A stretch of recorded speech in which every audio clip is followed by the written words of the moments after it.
My name is Darren Main, and I'd like to talk to you about the psychology of breathing. It's no mystery that in yoga we focus a lot on the breath. We have a variety of basic pranayama techniques as well as advanced ones that can really sort of pull a lid off a lot of emotional and psychological stuff that we've got buried underneath. But a lot of people don't understand how that stuff got in there and what exactly the connection to the breath is. Each time you have a trauma or any experience in your life, really, you hold your breath a little bit. Each time you judge something, and that can be a good judgment or a bad judgment. For example, if you stub your toe, you might say, "Ow, that hurt. Stubbing your toe is bad."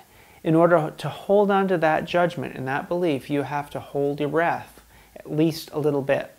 The flip side is also true. You may say, getting flowers on Valentine's Day is a good thing. And in order to hold on to that judgment, you have to hold your breath. And so regardless of whether the judgment is a positive or a negative judgment, in order to hold on to it, you have to hold your breath. Now, these judgments cause us immeasurable suffering. In the case of the negative, we spend our lives trying to avoid stubbing our toes, which is good until you stub your toe and then you're miserable. And the flip side is true. It's great to have that judgment that flowers are great on Valentine's Day until you don't have a date on Valentine's Day and then you cry yourself to sleep at night. So in order to access all of these unconscious judgments, or what a yogi would call a samskara, we need to get into the deep unconscious mind.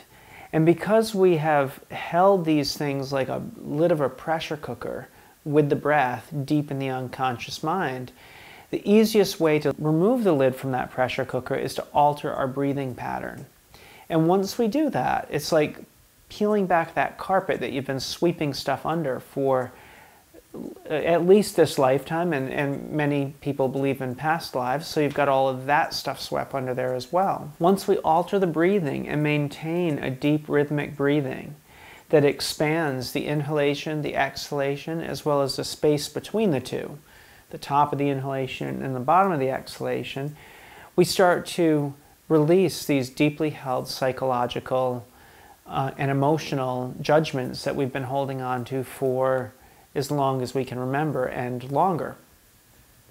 So the breath becomes what yogis have known for thousands of years, the most powerful tool we have to go deep into the unconscious mind and to root out those things that are causing us suffering and to reevaluate whether or not it's something we want to continue to hold on to.